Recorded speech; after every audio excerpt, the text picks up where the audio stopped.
Et yo les Inazuma, c'est Alexan, j'espère que vous allez bien. On se retrouve aujourd'hui pour faire la review, surtout l'analyse de l'épisode 4 d'Inazuma Eleven Ares. L'épisode a été plus ou moins bon dans son ensemble, mais pour ma part j'ai quand même été déçu. Mais avant de continuer cette review et cette analyse, je vous laisse bien sûr aller voir l'épisode, que ce soit en VO ou en VO sous-titré français. J'essaierai de vous trouver des liens pour les mettre en description de la vidéo, comme ça je vous spoil pas avec ma vidéo et vous pouvez déjà vous faire votre propre avis avant de revenir voir mon analyse. Et sinon pour ceux qui l'ont déjà vu, c'est parti pour mon analyse et pour que je donne mon avis. Alors j'ai été déçu tout simplement parce qu'on a eu droit à un match super lent, sans aucun dynamisme, quasiment aucune action tout au long du match. Il aura fallu attendre les 10 dernières minutes du match pour que ça devienne enfin intéressant et pour que les deux équipes passent enfin à l'attaque. Après c'est vrai que c'est le contexte du match qui voulait ça, entre une équipe d'Inakuni Raymond qui ne maîtrise quasiment aucune super technique à part Kozumaru Sasuke et sa tornade de feu, et en face le collège de Minonuzan, réputé pour être une forteresse impénétrable et qui a en plus recruté Jack, l'ancien d'Inazuma Raymond, dans son équipe.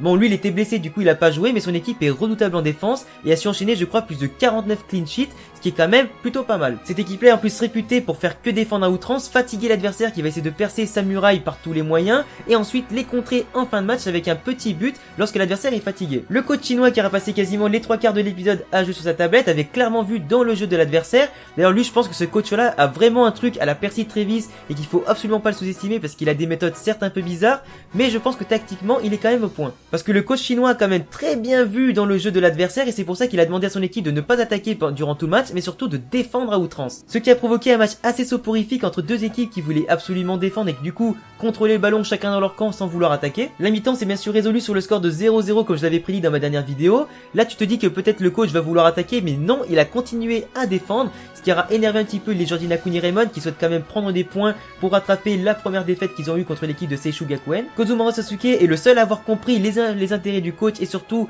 son message, c'est pour ça qu'il a décidé un petit peu de calmer le jeu et de convaincre les autres de ne pas attaquer et de continuer à regarder plutôt du côté de la défense, comme lui avait dit Axel, qu'on peut toujours trouver la solution même de l'autre côté. Du coup c'est ce qui s'est passé jusqu'aux 10 dernières minutes où justement l'équipe adverse a perdu le contrôle de ses nerfs et surtout le coach a perdu patience et a surtout voulu jeter toutes ses forces dans la bataille pour battre Inakuni Raymond. Et c'est justement là que le coach d'Inakuni Raymond a été très fort, c'est là qu'il voulait justement jouer, c'est justement jouer la défense comme l'adversaire en le prenant à son propre jeu afin de leur faire perdre patience et leur faire commettre des erreurs. Du coup toute l'équipe de Minonuzan attaque ensemble en masse sans se soucier de la défense et c'est là qu'Iwato va se révéler être un surpuissant défenseur avec sa technique du mur qui sera donc révélée aux yeux de tous et qui aura surpris toute son équipe. Du coup c'est vraiment ça qu'aura servi son entraînement de la défense en frottant son mur pendant des jours et des jours pour le nettoyer afin de bien comprendre la structure du mur et comment il se compose. Ça aura permis ensuite à Kozumaru Sasuke de contre-attaquer et de marquer sur sa technique de la Fire Tornado et c'est là aussi que je vais pouvoir pousser un petit coup de gueule qui m'aura extrêmement déçu parce que en face t'as une équipe qui est considérée étant une forteresse impénétrable avec une lourde défense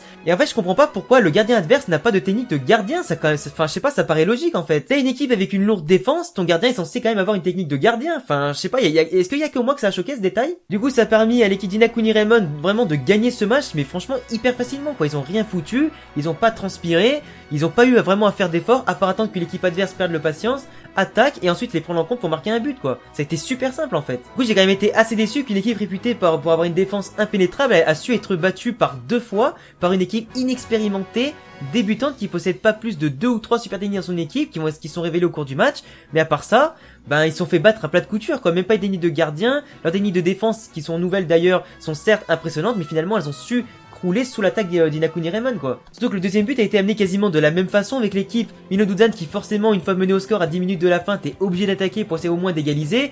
Ils attaquent tous et c'est là aussi qu'on va pouvoir voir un nouveau concept dans le jeu d'Inazuma Eleven Ares et dans la série avec les techniques override. Du coup le override en fait ça a été décrit comme en gros si tu possèdes plusieurs fois la même technique, elles vont pouvoir s'assembler pour créer une méga super technique. Enfin en gros on va dire ça comme ça. C'est pour ça que tous les joueurs ont fait en gros leur technique et qui a créé une immense muraille qui est au milieu du terrain qui a empêché les joueurs d'Inakuni Raymond de passer. Sauf que Iura a su se révéler maintenant pour lancer sa première technique de passe qui est aussi un tout nouveau concept dans Inazuma Eleven Ares avec sa technique de la flèche de glace qui a permis de passer entre les failles du mur pour pouvoir permettre à Suto de marquer sur une superbe reprise de volée, une nouvelle fois sans technique pour battre le gardien de Minonuzan. Donc comme je l'avais prédit, le score du match s'est retrouvé sur le score de 2-0 avec un but cette fois donc de Sasuke et de Asuto. Iura en tout cas se révèle être mon personnage préféré entre son charisme, sa badassitude et sa fameuse technique de passe de la flèche de glace qui a vraiment trop la classe. La flèche de glace qui a en plus trop la classe, ça rime, je suis un poète frère. Non, donc vraiment, on aura eu un match qui est quand même assez mou, avec quasiment aucun rythme, et on aura dû vraiment attendre la fin du match pour voir l'équipe d'Inakuni Raymond remporter le match sur le score de 2-0. C'est vraiment ça qui m'a déçu, c'est le fait vraiment qu'on ait un match assez lent, certes lié au contexte de l'enjeu, du match, etc., et des caractéristiques de l'adversaire et des consignes du coach. Le coach chinois en tout cas qui aurait vraiment été tactiquement très au point, on va pas se mentir, et qui a su quand même renverser la tendance, même s'il a passé les 3/4 du temps à jouer sur sa tablette et à faire comme s'il en avait rien à foutre. L'équipe adverse, réputée pour sa grosse défense, m'aura quand même déçu parce qu'elle aura croulé contre une équipe vraiment inexpérimentée. Là franchement, là, je peux rien dire à part que là c'est vraiment décevant. Après, est-ce que Jack aurait pu changer les choses s'il avait été là?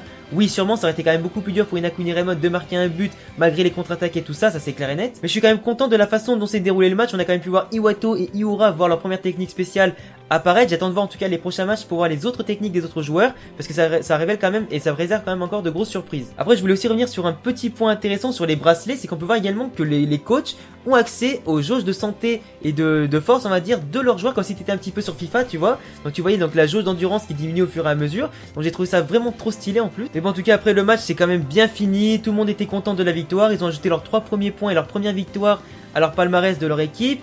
J'attends en tout cas de voir les 3 ou 4 prochains matchs qui vont venir dans la phase de groupe. Ça s'annonce extrêmement compliqué quand même s'ils développent pas d'autres techniques de tir, de passe ou de défense, parce que à mon avis le niveau au-dessus ça va être quand même quelque chose, surtout qu'on a vu Nosaka dans les tribunes qui disait que le coach chinois était quand même assez doué, qu'il avait quand même su parfaitement trouver la bonne tactique pour gagner Minoduzan. Il est quand même surpris de voir qu'Inakuni Raymond a remporté la victoire, et tu te dis quand même face à l'équipe de Nosaka ce sera pas pareil. Par contre là va vraiment falloir progresser s'ils veulent pas passer mal comme ils l'ont fait contre Seishu Gakuen. Donc voilà les gars, je pense avoir quand même fait le tour de cette analyse là. Le match globalement a été décevant, il s'est pas passé grand chose sauf dans les 10 dernières minutes. Le score 2-0, but de Sasuke et de Asuto aura quand même permis à l'équipe d'Inakuni Raymond de remporter sa première victoire. Je suis déçu de la façon qu'une équipe débutante, inexpérimentée et quasiment sans technique a réussi à battre une forteresse impénétrable vraiment très facilement sans avoir eu à transpirer. Je suis quand même déçu de ne pas avoir vu Jack sur le terrain, ça aurait quand même pu apporter plus de difficultés et plus d'enjeux justement à ce match là et plus de difficultés, ça aurait été encore plus intéressant. J'espère en tout cas que les prochains matchs seront beaucoup mieux. En tout cas j'ai pu voir l'avènement d'Iura avec sa première technique et sa flèche de glace qui le rend encore plus badass que ça dans l'histoire et qui le fait mettre sur mon podium de mes joueurs préférés. Le coach d'Inakuni Raymond nous réserve encore énormément de surprises. J'attends de voir en tout cas ces nouveaux entraînements et ces nouvelles consignes qui s'annoncent encore plus improbables les unes que les autres, mais surtout pas mal de bonnes surprises. Donc bref les gars, si vous avez kiffé cet épisode et si vous avez kiffé également mon analyse et surtout ma review, je vous laisse me mettre un pouce bleu et vous abonner si vous aimez Inazuma Eleven Ares. On se retrouvera bien sûr la semaine prochaine pour l'analyse de l'épisode 5 qui sera centré plutôt sur Aizaki, donc j'ai hâte en tout cas de découvrir un petit peu plus le background de ce personnage assez mystérieux et charismatique. En attendant, abonne-toi, laisse-moi un pouce bleu, rejoins tous mes réseaux et tous les liens en description et à bientôt pour une prochaine vidéo. Ciao.